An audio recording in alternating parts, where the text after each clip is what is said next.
রাশিয়ার শীর্ষ কর্মকর্তা বলছেন বিশ্ব অত্যন্ত বিপজ্জনক হয়ে উঠছে। ইরান আমেরিকার সাথে পারমাণবিক আলোচনা শুরু করছে। ট্রাম্প কিউবাকে আলটিমেটাম দিয়েছেন এবং আমেরিকার সবচেয়ে বড় সাংস্কৃতিক কেন্দ্র বন্ধ হয়ে যাচ্ছে। মাত্র 30 দিনে বিশ্ব কিভাবে এত বদলে গেল? থাকুন শেষ পর্যন্ত, কারণ যা জানবেন তা আপনাকে চমকে দেবে।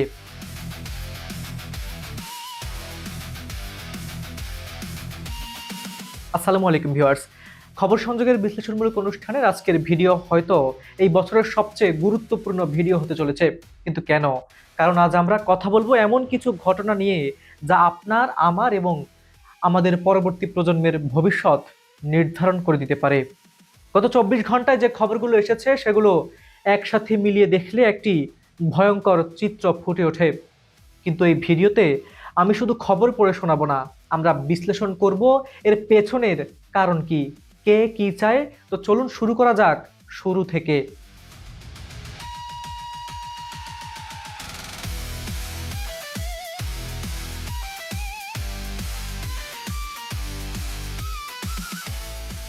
প্রথম খবর, যেটা দিয়ে পুরো মধ্যপ্রাচ্যের সমীকরণ বদলে যেতে পারে, ইরান আমেরিকা পারমাণবিক খেলা।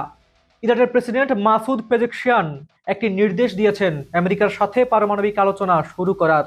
এখন শুনতে সাধারণ মনে হলেও এর গভীরতা অসাধারণ। কিন্তু কেন?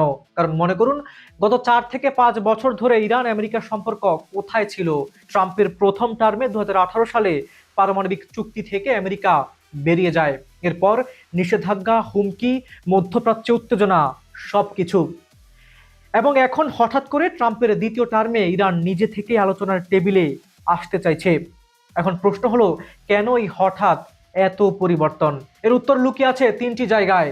1 নম্বর, ইরানের অর্থনীতি।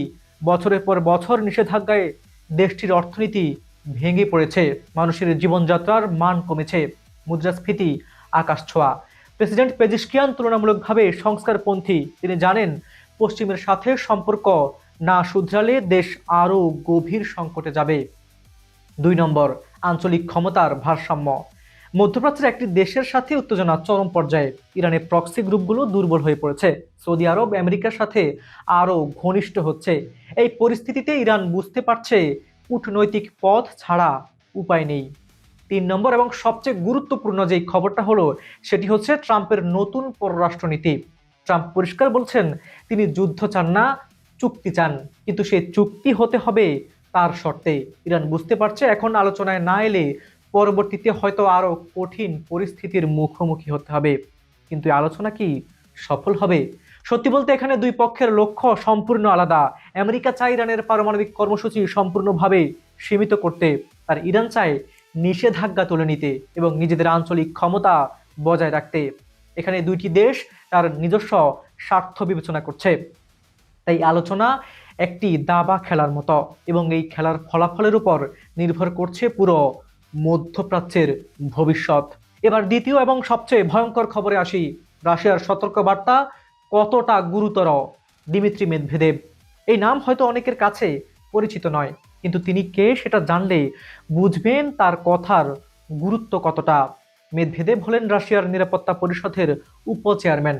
2008 থেকে 2012 পর্যন্ত তিনি ছিলেন রাশিয়ার প্রেসিডেন্ট এবং সবচেয়ে গুরুত্বপূর্ণ, তিনি পুতিনের অন্যতম ঘনিষ্ঠ সহযোগী।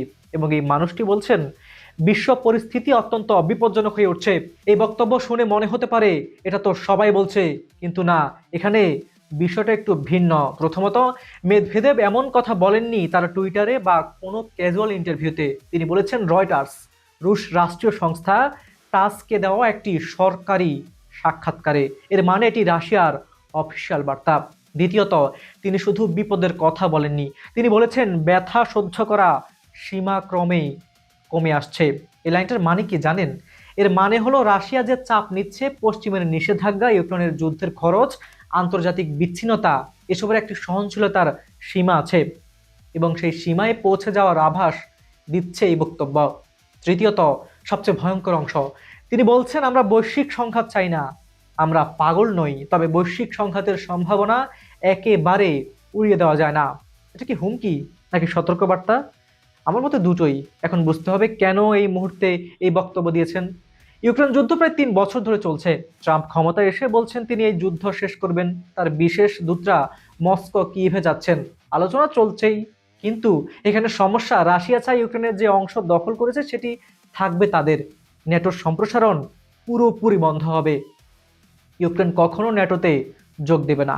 পশ্চিম এবং ইউক্রেন বলছে এগুলো মেনে নেওয়া মানে আগ্রাসনকে পুরস্কৃত করা। এই অচল অবস্থা মেদভেদেবের বক্তব্য হলো একটি পজিশনিং। তিনি বলছেন, দেখো, আমরা আলোচনা চাই, কিন্তু আমাদের স্বার্থ উপেক্ষা করতে থাকলে পরিস্থিতি নিয়ন্ত্রণের বাইরে চলে যেতে পারে। এবং মজার ব্যাপার হলো তিনি একই সাক্ষাৎকারে ট্রাম্পের প্রশংসা করছেন এবং বলছেন আমেরিকার সাথে পুনরায় যোগাযোগ শুরু হওয়া আবশ্যক। কি বুঝলেন দর্শকরা? এই পুরো ঘটনার পরে আমরা একটি জিনিস বুঝতে পারি, প্রতিটি দেশ তাদের নিজ নিজ স্বার্থ রক্ষায় ব্যস্ত। এর মানে হলো রাশিয়া একটি রাস্তা খোলা রাখছে, ট্রাম্পের সাথে চুক্তির রাস্তা, কিন্তু একই সাথে তারা জানাচ্ছে আমাদের লাল রেখা পার করো না। এবং সবচেয়ে চিন্তার বিষয়, এই সাক্ষাৎকার যে ঘরে হয়েছে সেই ঘরে টাঙানো ছিল একটি কার্টুন। সেই কার্টুনে দেখা যাচ্ছে মেদভেদেব ইউরোপীয় নেতাদের দিকে সাবমেশিন গান তাক করে আছেন। এটা কি কাকতালীয়? মোটেও না। এটি একটি সাংকেতিক বার্তা। আমরা কতটা গুরুতর সেটা বুঝে নাও। এবার আসি তৃতীয় বড় ঘটনায়, এবং এটি আরো চমকপ্রদ। ট্রাম্পের ক্যারিবিয়ান অভিযান, ভেনেজুয়েলা থেকে কিউবা। ডোনাল্ড ট্রাম্প, যিনি আমেরিকা ফার্স্ট স্লোগান নিয়ে নির্বাচন জিতেছিলেন, যিনি বলতেন অন্য দেশে আমেরিকান সেনা পাঠানো বন্ধ করবেন, সেই ট্রাম্পই এখন একের পর এক দেশে মিলিটারি এবং অর্থনৈতিক চাপ সৃষ্টি করছেন।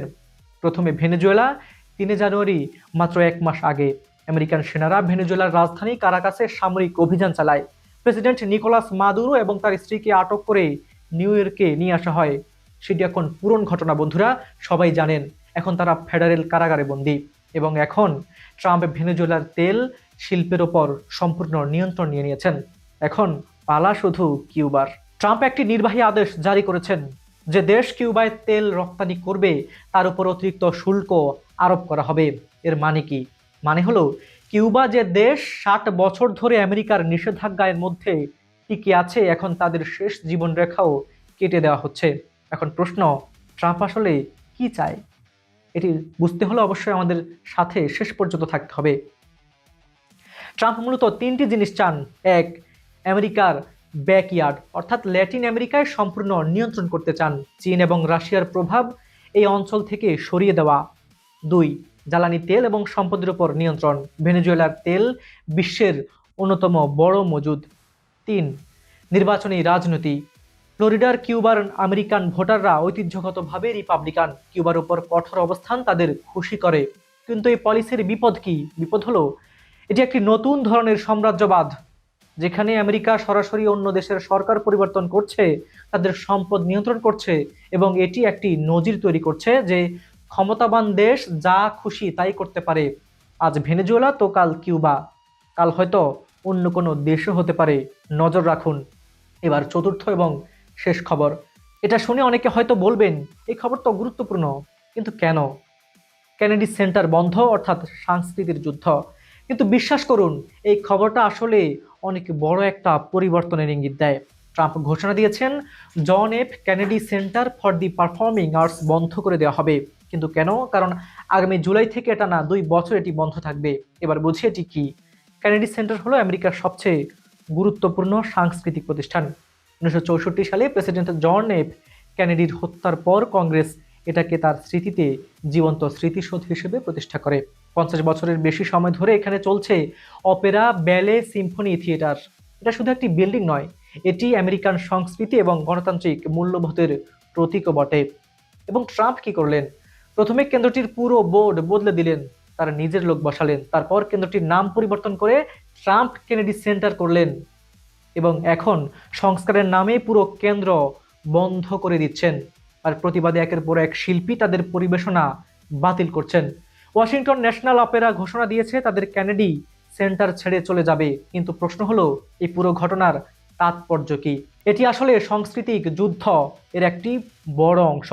ট্রাম্প এবং তার সমর্থকরা মনে করেন আমেরিকার সাংস্কৃতিক প্রতিষ্ঠানগুলো লিবারেল এলিটদের দখলে এবং তারা চান এই প্রতিষ্ঠানগুলোকে পুনরুদ্ধার করতে। কিন্তু এর বিপদ কি? বিপদ হলো যখন রাজনীতি সংস্কৃতিকে নিয়ন্ত্রণ করতে শুরু করে তখন স্বাধীন চিন্তা, সৃজনশীলতা, বৈচিত্র্য সবকিছু বিপন্ন হয়। ইতিহাস আমাদের শেখায় যে দেশে সরকার সংস্কৃতি নিয়ন্ত্রণ করে সেই দেশে গণতন্ত্র দুর্বল হয়। সবকিছু কিভাবে সংযুক্ত? তো এই চারটি ঘটনা, ইরান আমেরিকা আলোচনা, রাশিয়ার সতর্ক বার্তা, কিউবায় চাপ, কেনেডি সেন্টার বন্ধ, এগুলো কি আলাদা আলাদা ঘটনা? না না, একদমই না।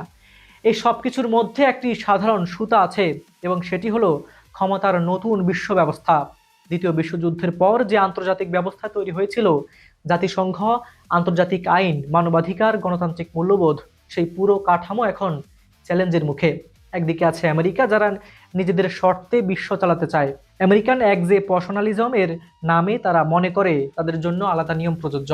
অন্যদিকে আছে রাশিয়া, চীন, যারা বলছে পশ্চিমা আধিপত্যের যুগ শেষ, এখন বহুমেরু বিশ্ব যেখানে একাধিক শক্তি কেন্দ্র থাকবে।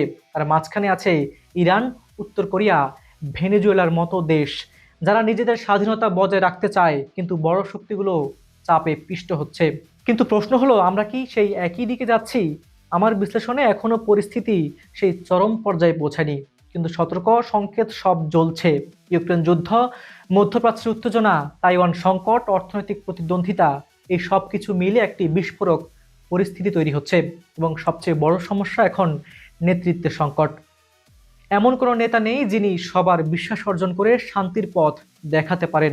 দর্শক, আজকের ভিডিওতে আমরা যা আলোচনা করলাম তা সংক্ষেপে বলি।